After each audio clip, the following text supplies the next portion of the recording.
Hey, what's going on, everyone? So I talk a lot about strength training on this podcast, and a lot of people who I talk with, they have minimal time available and don't want to go all the way to the gym. They want to do a workout at home with minimal equipment. And today I want to outline how that's actually possible and how you can actually create your own home strength training program. So, for those who don't know who I am, my name is Luke Briggs. I'm the owner of the Total Life Fitness Academy, where we specialize in helping parents and busy professionals lose body fat, build muscle, and have more energy. I've been a coach since 2012, and I've worked with nearly 3,000 clients. So, for those who don't know my background, I was an in-person strength coach for about 8 years, and we had people, of all ages. I even coached people into their early 80s who would squat, bench, deadlift. And they would literally do it with a barbell. They would do it obviously under supervision, and they understood proper movement mechanics. They noticed improvements in balance, stability, muscle mass, confidence, so many different things. And in my opinion, regardless of your age, strength training is the foundation for all other physical activity. So if you want to run, you must have a stable body. You want to decrease the energy leaks in your system. And if you're running and you have a weak core and you're wobbling all over the place, that's going to have negative effects down the kinetic chain. So you could end up with knee pain. You could end up with ankle injuries. You could end up with low back pain if things aren't stable. If you want to play with your kids or grandkids, you have to be able to have the strength to get up and down from the floor. I mean, if you're in your 60s and 70s, or even if you're listening to this and you're not there yet, then it's important to consider, because you want to be able to do all these activities and not feel like you're limited in being able to do them. And the only way that you can teach your body to produce force like that is through repetition. And the easiest way to do that is through strength training. And if you want to be a high level athlete, it just decreases the risk of injury. It improves your performance. It gives you a bigger base to perform everything with. So all in all, strength training is really important. So there are some considerations when it comes to strength training. You have to consider your equipment available, your time available, your injury history, your habits, your environment, your mindset. I'm going to go through each one of those one by one. So the first thing is equipment available. Now, I personally have a full home gym. I built that out for myself because I love it. And it also serves multiple benefits for me because I can also produce, social media content using my home gym as well. Now, I understand most people probably don't have as much home gym equipment as I have. However, most of our clients inside the Total Life Fitness Academy, I would say probably 70 to 80%, work out at home with minimal equipment, just like dumbbells and bands. For most people, that's going to be adequate to do what you need to be able to do. So if you have at least that, other things would be nice to have, like a bench. I mean, if you have kind of those core things, there are other things you can get as well. Like if you want to train with a barbell, you can get a squat rack. I have a pull-out squat rack off my wall, so that it's a space saver. And then you can use a barbell and weight plates for that as well. You can use kettlebells. There are all sorts of different things you can use. Then you need to consider your time available. Now, I know a lot of people listening to this podcast feel like they have limited time. Like if you're listening to this podcast, you're probably not just sitting listening to it at home. You're probably driving somewhere, or you're probably doing this while you're working out. That's usually, while you're eating lunch. Those are a lot of times that I listen to it as well. So you want to consider time available. Now, for most people, you're probably going to want to start with like 2 to 3 times per week, maybe 30 to 45 minutes of time. If you're not doing anything right now, you need to gradually build yourself up. Now, if you're someone who already is working out, 4 days a week, you can increase your volume, the sets, reps, or rest periods, or just total amount of training a little bit more than that. You have to consider where you're starting from. Injury history. So injury history is also important to consider as well. If you're someone who has a history of knee pain, then you're doing like a lot of lunges and things like that, you're probably not setting yourself up for success. Now, for someone who has a history of low back pain and you're doing a lot of exercises that involve you bending in a bent over position that's unsupported, For example, like a bent over row or lots of RDLs or good mornings, and you're just hammering that, one exercise right after the next, probably going to want to modify that slightly. You want to keep your torso more upright so you're not in that bent over position as much. So lots of things to consider when it comes to injury history as well. You also want to set yourself up for success when you're working at home with habits and your environment. This is what I tend to talk most about because a lot of times people have a plan in front of them, but they just don't follow through and they don't do it. You're like, I lack time. I'm working all the time. I got kids' events at night. On the weekends, we're on the go every single weekend. When am I supposed to work out? How am I supposed to work out? And that's what a lot of people struggle with. So your habits are really key with that. And it starts with planning. Everyone inside our coaching program, and just who I've seen who has a lot of success with their training, they are big planners. They look at their schedule ahead of time. They look at their schedule the night before. They look at their schedule the week before, and they plan out and schedule things in like they're an appointment when they're actually going to do them. And then the environment's really important as well. So if you're struggling to be consistent at home, you need to make sure that you're setting yourself up for success. If you're just going downstairs and not having anything ready, you're like, oh, where are my shoes? Where are my workout clothes? Where's my water bottle? I'm just not even going to start. You need to have all that stuff ready to go so that it's easy for you to just go work out. So you set up your workout space, you have a defined area in your house or your apartment, wherever it is, where you're going to do it. And then what you do is you have everything already ready to go. So then it's just a lot easier. Like if you're going to work out first thing in the morning, have your gym bag ready, have your shoes, have your water bottle, wear your workout clothes the night before. So all you have to do is just get up, grab your water bottle, put your shoes on, and then you're working out. You make it super simple for yourself. Mindset is really important as well. I think we need to understand the why.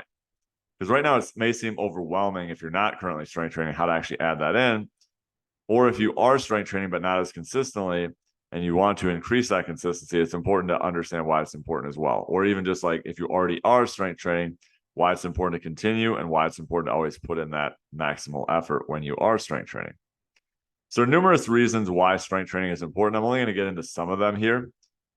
Number one, it just reduces the risk of pain or discomfort. So when you build muscle, it reduces, obviously, the loss of muscle mass. According to the Cleveland Clinic, the most common cause of sarcopenia, or muscle loss, is aging. You begin gradually losing muscle mass and strength sometime in your 30s and 40s. And then that process of muscle loss picks up after you're 60 or 65. You could lose as much as 8% of your muscle mass each decade. Let me say that again. You could lose up to 8% of your muscle mass each decade. Obviously not a thing that we're wanting, right? For women, menopause is associated with the loss of skeletal muscle. So building muscle and strength is almost even more important for women because when those hormone changes happen, when a woman goes through menopause, it's really important to make sure that as a woman, you are considering strength training because it's definitely going to be beneficial. So osteoporosis is another big one, which is the weakening of your bone tissue. So osteoporosis in either the femur neck, which would be like on your legs, or your lumbar spine, your low back. For adults 50 and over, the prevalence of osteoporosis was 4.4% in men, but 19.6% in women. That's like almost 5 times more prevalent in women than men, according to the National Health and Nutrition Examination Survey in 2017, 2018. So for women, because again of the changes in hormones, it tends to be more common in terms of bone loss. So in addition to eating foods that support your bone health, not smoking, limiting alcohol consumption, strength training is important because it increases bone mineral density. So especially if you're a woman, if you're a man or a woman, especially if you're a woman, it's going to be even more important. Strength training is also important for joint flexibility. It reduces symptoms of arthritis.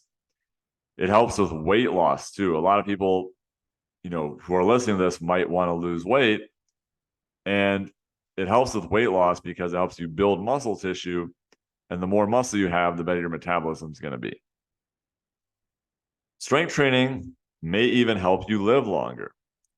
There was a meta-analysis published in the British Journal of Sports Medicine in February 2022.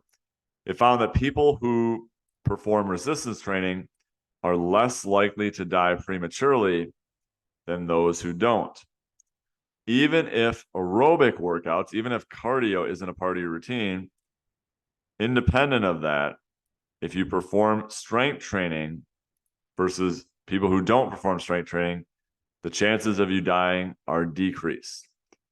So this meta-analysis found a 10 to 17% lower risk of all-cause mortality, cardiovascular disease, total cancer, diabetes, lung cancer.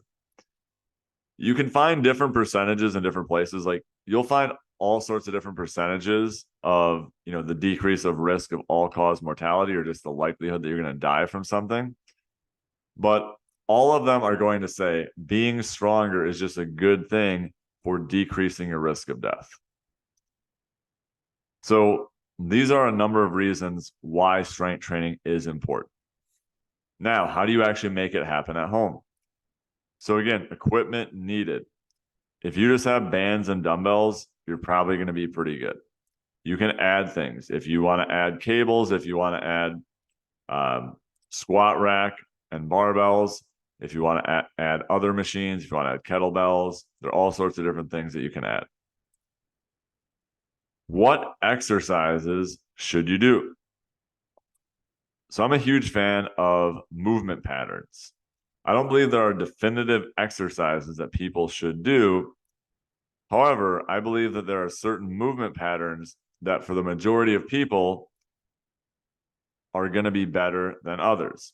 Now, if you do primarily machines, which to be transparent at this stage in my career, I do a lot of machines, that's totally okay. It's going to be better than nothing. Now, I think as we age, it's going to be important to build up that stability component. So if you're only using machines for all of your training, you're not working on stability as much.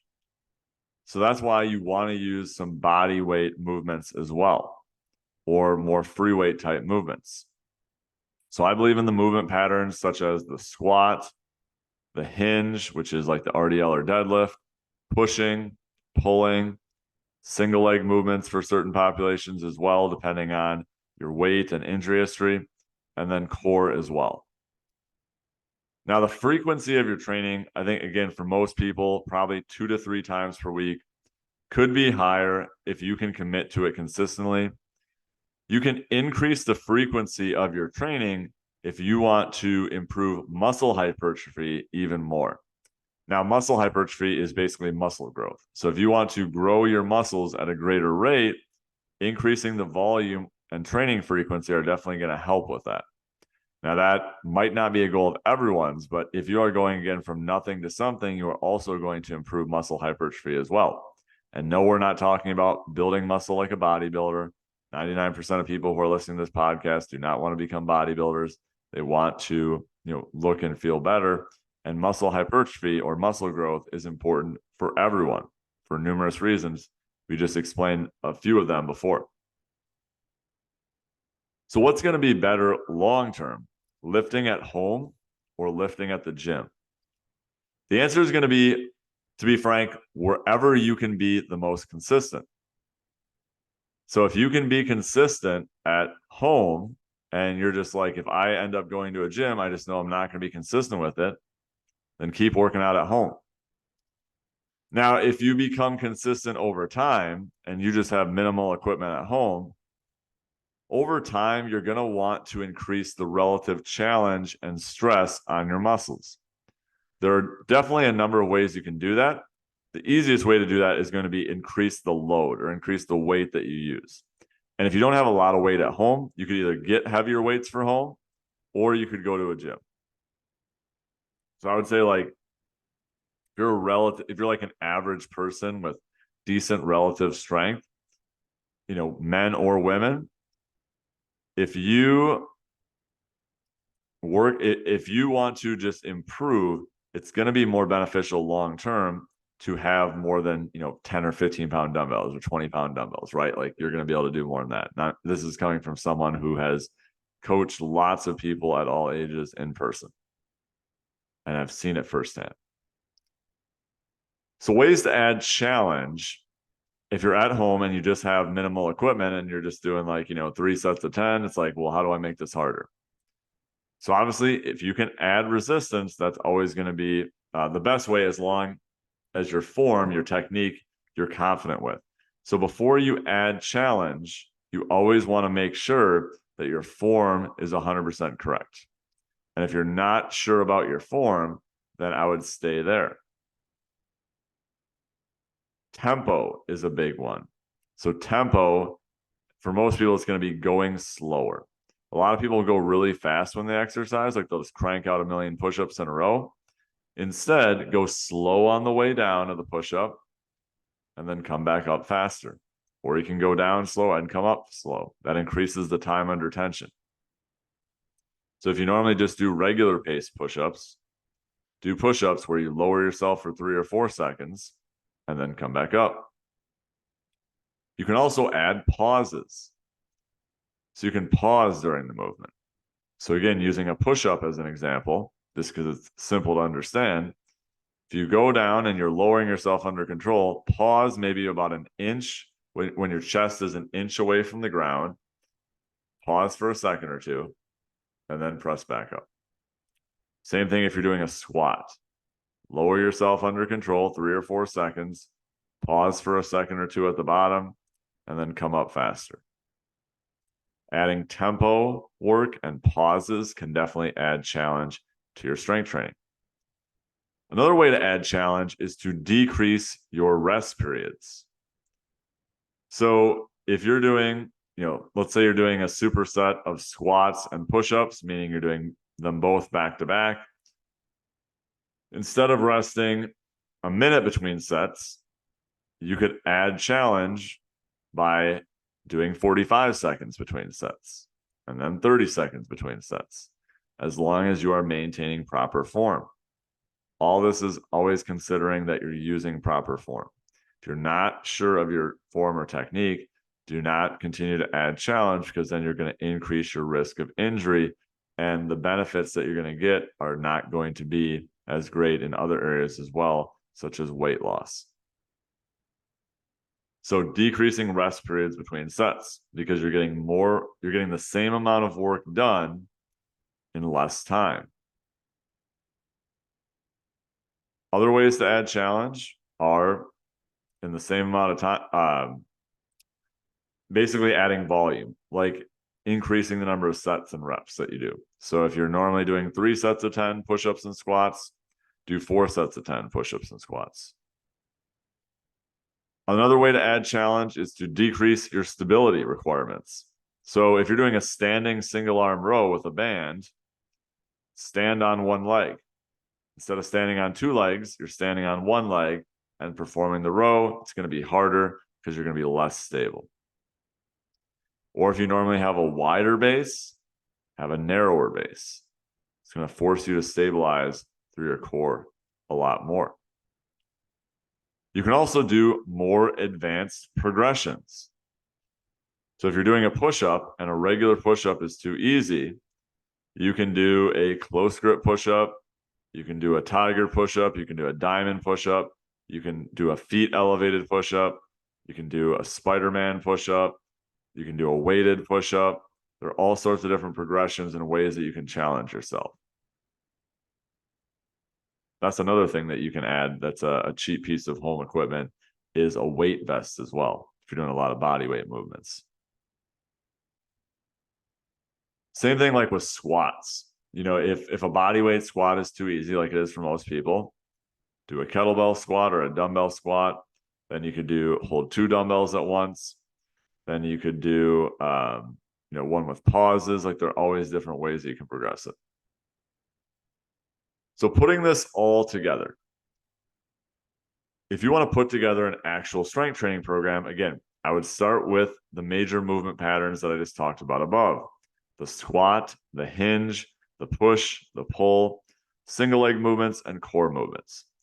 I prefer, for most people, primarily compound movements, multi-joint exercises where you're working across multiple joints. So for example, in a bicep curl, it can be beneficial, but you're only moving across one joint, which is your elbow joint. Now, if you're doing a row, you're still working, let's say you're doing like an underhand row variation, you're still working your biceps, but then you're also working across multiple joints. You're also working across your shoulders in addition to just your elbow, and it could be argued your wrist as well, depending on how you're doing it. So multiple joints are being used at once. You're going to be using more muscle mass, and it's going to give you more bang for your buck. Same thing like a tricep pushdown versus a push-up. So you're working your triceps in a push-up as well, but then you're also working across multiple joints. You're working across, instead of just your elbow, you're working across your shoulder and elbow. And if you're doing a squat versus, a calf raise or a leg extension, like a leg extension, you're just a machine leg extension, you're just working across your knee joint. Whereas with a squat, you're working across your ankle joint, your knee joint, your hip joint, and in many ways, you're using your upper body and core as well.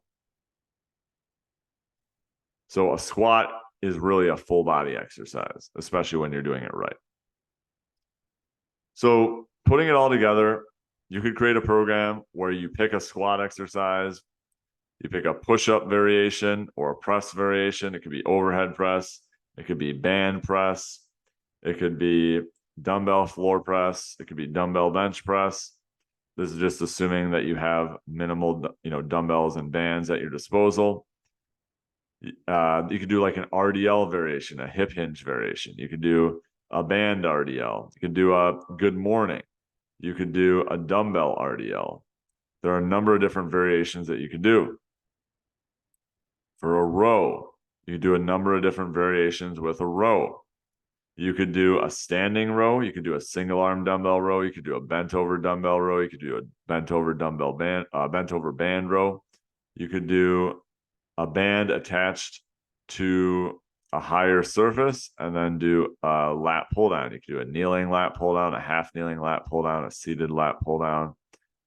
You could do a number of different variations. For core movements, you could do reverse crunches. You could do planks. You could do hollow body holds. Choose one of those. And then if you're not at risk for injury or you're not, fairly overweight, you can do single leg movements. Now, if you're someone who wants to lose 80 to 100 pounds, doing a single leg exercise probably is not a good idea just because you're putting a ton of stress on your knees. For every pound that you lose, you take 4 pounds of pressure off your knees. For every pound you lose, you take 4 pounds of pressure off your knees. So that's a really good thing. So it's really important that you consider, obviously, your current state as well for that. So if you are doing single leg movements, you could do split squats, which I recommend starting before lunges, because most people don't do lunges properly because they go way too fast and they're all over the place. They're not even getting benefit out of them. You could do lateral lunges. You could then also do reverse lunges or forward lunges. You could do curtsy lunges where you're stepping to the side behind yourself and working in a multiplanar motion. You can also do single leg squats to a box. You can do step ups. There are so many different things that you can do. You can do step downs. There are a number of different single leg variations that you can do. Other core-based movements you can do loaded carries. I'm a huge fan of loaded carries. Now, if you don't have heavy dumbbells at home, you can't do like a traditional farmer's walk per se, where you hold a dumbbell in each hand and you're working on grip strength as well. You can just find something at home. Like I'll have some of our clients just like hold a heavy backpack in front of you and carry it. Find, you can find 2 heavy things to hold in each hand. You can load up like a travel bag, like an actual suitcase in each hand, and load it with like 50 pounds and hold it in each hand. There's so many different things that you can do with it. Now, how do you determine the sets and reps? So I would do, for everything, if you're just starting out, probably 3 sets of each. So if you have 6 exercises, you do 3 sets of each. That's like 18 sets. That's probably a pretty good starting point for most people, especially if you want to get it done in like 30 to 45 minutes. I would do somewhere in the 8 to 12 rep range. If you're just doing like 3, 4, 5 reps, you're not really going to be getting much out of it because you're not going anywhere near failure. It's going to be pretty easy for you. Now, 8 reps to 12 reps are enough reps to give your body enough stimulus, but then still focus. I'll see a lot of people try to do like 25, 30 plus reps. And if you're doing that many reps, are you really going to be able to concentrate on good form for that many reps in a row? Probably not. So I would not recommend for most people doing like 25, 30, 40 reps on things, just because you're not going to be able to concentrate for that long. And then you're going to increase your injury risk. Now, there are certain movements that would be safer for than others. Now, if you're doing, 40 RDLs, I would not recommend that, because when you're doing an RDL, if you lose your form, you're putting your low back in a vulnerable position. Now, if you're doing 40 tricep pushdowns with a band and you do like 20 in a row and then you're fatigued, you just stop for a minute and you're not going to hurt yourself, right? And then you just do 20 more tricep pushdowns. So you need to consider the safety of the exercise as well, in terms of how many reps that you will allow yourself to do with it. So for most people, I'd start with 3 sets of 8 to 12 reps of each of those. Pick from the major movement patterns: squat, push, pull, hinge, single leg core. Could be a loaded carry variation in there. Pick 6 exercises or so to start, and then do that 2 to 3 times per week. Set yourself up for success. Make sure you have your clothes out the night before. Make sure you plan and schedule it in so you know when you're going to be doing it. Make sure you're considering your injury history so you're not putting yourself in a vulnerable position. Make sure you're using proper form and technique. Make sure at a minimum you have something like bands and dumbbells that you can do at home. Remember why it's important. There are so many reasons why it's very important for most people to strength train, and in my opinion, for everyone to strength train, because everyone can benefit in some way, shape, or form. Even if you're already very strong and muscular, just maintaining that is going to be helpful and beneficial for you as well. And it kind of sets the tone for everything else. So hopefully this has been helpful for you in terms of creating your own home workout program. And then if you're doing 2-3 times per week, you can just, rotate in different exercises on different days, following those same major movement patterns. So action steps, just do it, right? Like, it's one thing to listen to this episode and get good ideas and then be thinking about it, but then a week later still have done nothing. You don't have to wait till Monday. Just do it. But it's another thing to actually take action on it. So I'm not just going to create these podcast episodes so people can just listen to them and get good information, but not actually apply any of it. Action is what gets results. So if you're just going to sit here and listen to it and not actually do anything about it, then you might as well have wasted 20, 30 minutes, however long this is, of your time. Take action and do something. Just do it the next day. Do it the next morning. Do it today. But create a plan for yourself, execute, and then over time, you're not going to notice results after 1 time. You're not going to notice results after 2 times. So you're going to think, is this worth it? I don't know if I should be doing this. Is it really actually benefiting me? You need to do it for a little while, and then you will start to notice benefits as long as you're doing it properly. So again, hopefully this has been helpful for you. If you have any further questions, always reach out to me.